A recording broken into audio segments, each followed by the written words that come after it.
So let's talk a little bit about the common stereotypes from around the world. I'm gonna run through some of these, and then we're gonna close out today's episode. So let's start with just Asians. We're gonna and the reason I'm grouping Asians into a whole group is because of the stereotypes that group them all into one group. Okay, so that's how we're gonna do it. So Asian stereotypes typically, again, whether people are Chinese or Japanese, or maybe they're from, maybe Pacific Islands, or maybe, I mean, Vietnam, Laos, Cambodia, whatever, people tend to say, oh, they're all Chinese or they're all Asian. So, because one of the biggest Asian stereotypes is they all look the same. So, again, that's problematic, obviously, because it doesn't see individualism in anybody. It's just, oh, they're all the same, so that, it may be like, they all look the same, but it can be subtle in your thinking that it's like, oh, they're all the same. There's no difference between them. So, again, but then also we have the, in terms of Asian stereotypes, smart, hardworking, good at math, but also you see in media, like, kind of the goofy, kind of dorky, annoying Asian.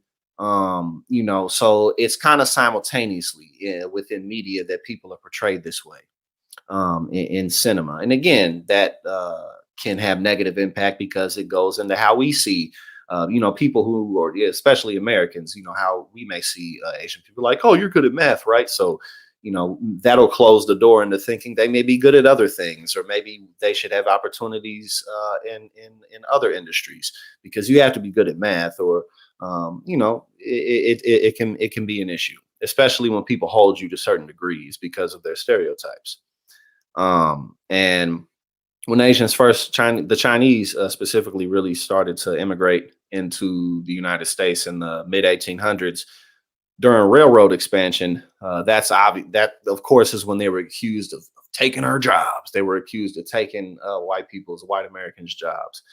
17 Chinese residents were lynched by a violent mob in 1871. And in 1882, Congress actually passed the Chinese Exclusion Act, which lasted until 1943 to specifically restrict the immigration of Chinese people. So again, this type of stuff has been happening for quite some time since this country's founding. Oh, they're coming in, they're taking all our jobs, even though we can pay them less. So it's like, the captains of industry, they want the cheaper labor regardless. So again, these stereotypes are as old as time. Now the Latinos and the brown immigrants, they get blamed for taking the jobs. And in the mid 1800s, the Chinese and working on the railroads, they was getting blamed for taking the jobs.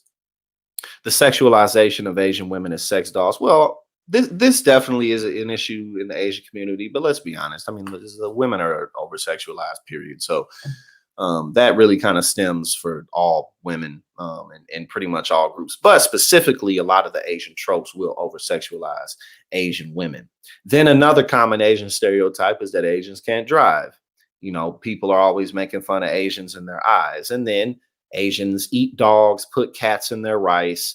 And then we saw, again, Asians being blamed for COVID when a lot of those stories were going around, violence and discrimination going up against Asian Americans. Because again, I'm talking about these stereotypes. They all look the same, so they're all the same. So it could be a Vietnamese person, but oh, you're Asian, you're Chinese. Like, so again, you see how these types of stereotypes can, at first they may be all funny, but then when issues in society start to come up, our tribal nature comes out. We got to start pointing the finger, and all those Asian people are the same. And I've seen those reports from China, so that must mean that. So again, there we go. And then, and then the Japanese, we had the Japanese internment camps. And it's interesting though, kind of, we saw a reversal in stereotypes. In the early 1900s, the Japanese stereotype was that they're really lazy, but now the stereotype is the opposite. They're really efficient. They're really hardworking. And like I said before, that isn't inherently bad to be like, oh, you must be hardworking. You must be good at math. But it puts people in a box. So, maybe they're very good at literature. They're very good at politics, but they're not seen that way. Maybe they're good artists in a variety of ways. They're not seen that way as easily. So it just makes it that much more difficult for them to prove themselves in the world. So again, this is going from now. I'm going before. Appreciate you joining me. I'm gonna break this stream up into content, and put it up into individual videos, so like you can see more of what I'm talking about in shorter pieces. Before I was talking about kind of how our minds work, why we all are stereotypical thinkers, but how it's not necessarily about people necessarily, but it could be, oh, that lion's dangerous, this plant is dangerous, this road leads to water, this fruit is good to eat. It's shortcuts for our brains to easily make sense out of the world. But because we're such socially complex creatures, that has expanded into society. So now I'm talking about some of the common stereotypical tropes about people from around the world. I just finished Asians. Now let's talk about the Jews, because that's all in the news now. Well, it's always in the news, but especially now. I actually did a podcast about a month and a half ago, maybe 2 months, where I kind of talked about the history of kind of modern anti-Semitism and some of the common Jewish stereotypes and anti-Semitic tropes. So obviously, I did kind of the three main ones of, being greedy and good with money. That came from when the Roman Catholic Church in medieval times, they outlawed pretty much everybody except for Jews from participating in money lending practices. So that kind of aided in Jews being seen as like, oh, they're the ones lending money and they're the ones who everybody owes money to. So that's where that came from. That's over 1,000 years old, actually. That's quite old. And then obviously we know they're secretly running the world and they own and operate the banks in Hollywood and media. But I mean, really, rich Jews are no different than rich Catholics or Protestants or rich Chinese people or rich black motherfuckers with money behave the same typically, especially captains of industry. So again, there's plenty of other people who are different ethnicities who are at the top of industry. So again, it's really hollow and empty at the end of the day. Now we're going to get into Latinos. Now, again, it's interesting because a lot of groups will have dual stereotypes of being, you motherfuckers is hardworking, but you motherfuckers is also lazy. So again, we see that with Latino stereotypes. They're the hard workers. And again, the thing about stereotypes is where there's smoke, there's fire. So a lot of it can be generally true. But there's typically sociological explanations that make sense for why that's the case. For instance, poor immigrants being hardworking. Well, I mean, I don't give a damn where you come from. You're going to be hardworking if you ain't got no damn money and you ain't never had no money. You're going to take jobs that don't nobody work. You're going to work extra hours. It's not even just, again, I don't really need to go much into that.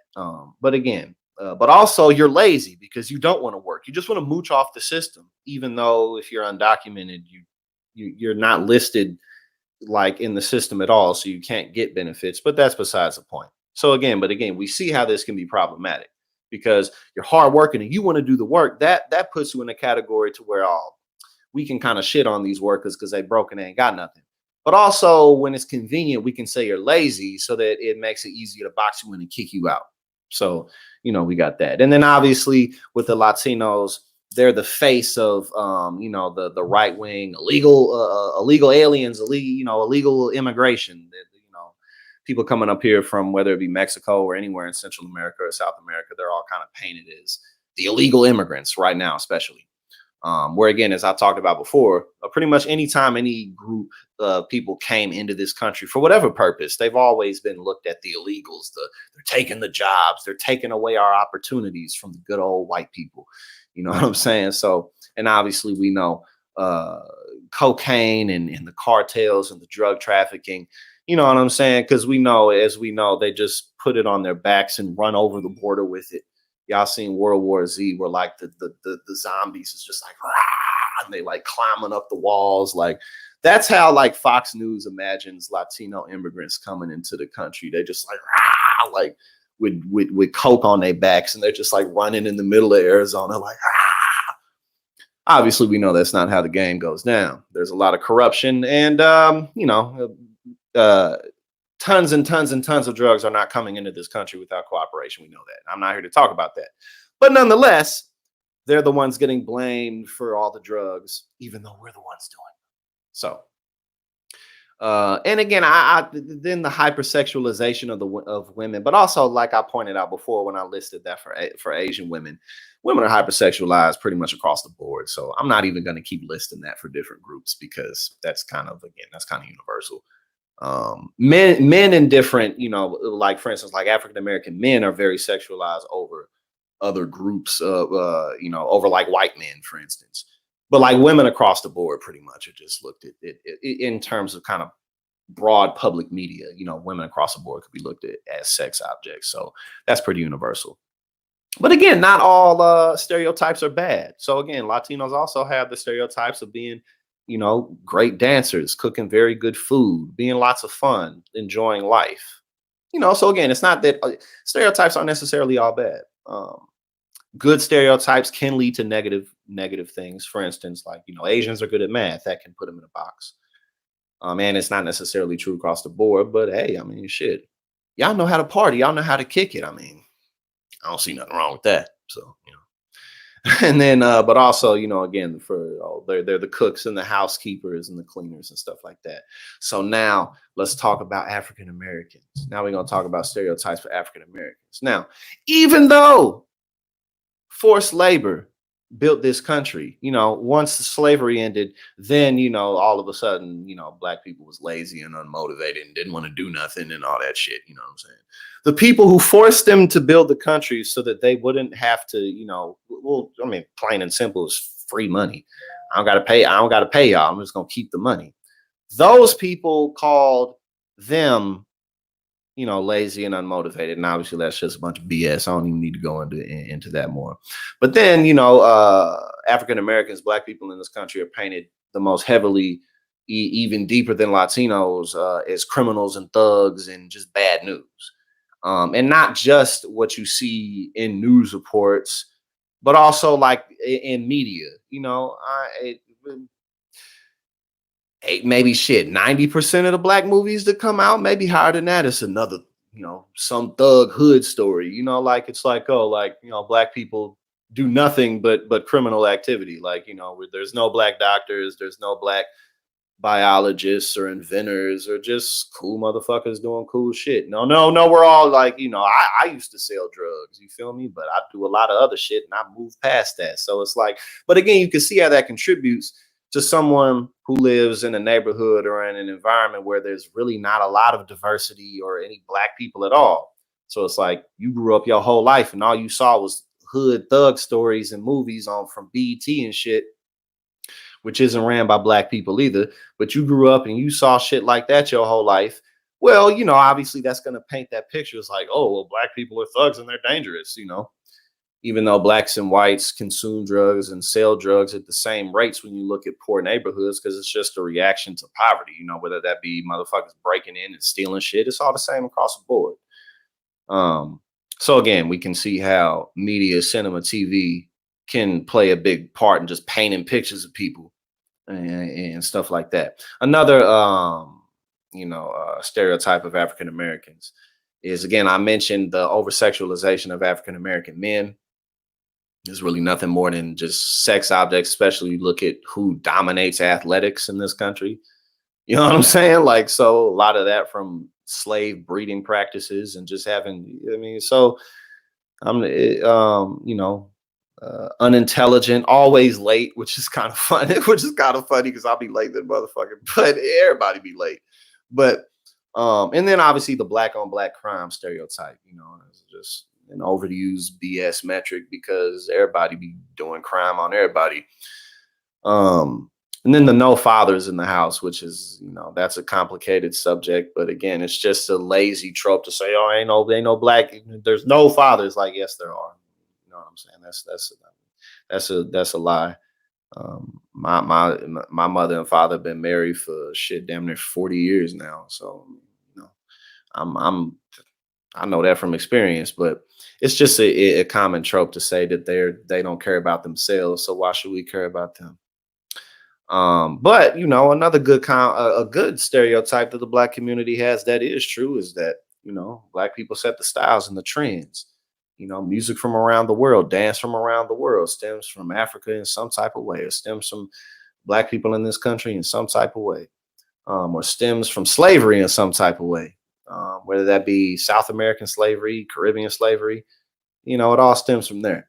And then another thing interesting before I move on to these last few groups is, black people are also were labeled strategically as problem minorities, and then other groups were labeled as model minorities. The Japanese were labeled as model minorities before they were labeled more as lazy, and then over time, when the civil rights era came about, they were labeled more as the model minorities, really just because they lighter skin. It's really not deeper than that.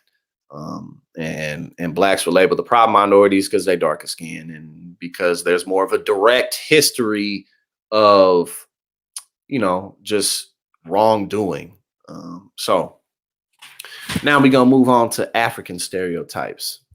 African, then one of the most common ones we all know is, well, first, before I go, this is a lot of people think of Africa as like a country, like Africa is a language, like you speak African, or like, as if Africa isn't a, huge continent with many countries, many nations, thousands of languages. I mean, you can go to one country in Africa where there's hundreds of languages spoken. There's so many different kinds of people from Africa. So again, it often is thought of as like just this one singular place, but no. Common African stereotype is that all Africans are poor and live in huts and don't wear clothes and are starving. No, that's not true. I mean, there's poverty in Africa, yes, but again, Africa is a very large place, and a lot of the poverty that is in Africa is a result of hundreds of years of colonialism, and just robbing of resources and just war and stuff like that. But there's plenty of places in Africa where there's a lot of innovation and people are living just fine. So that's not true at all. And for the most part, we don't really see representation of Africa whatsoever in our media at all, unless it's like some kid in a sad music piano commercial and they've been using the same fucking kid for 30 damn years. Be like, I'm 30 now. I'll be like, isn't that the same kid from 16 years ago? They think people don't be catching that shit. But I mean, regardless, you know what I'm saying? Like, you really don't see any of that.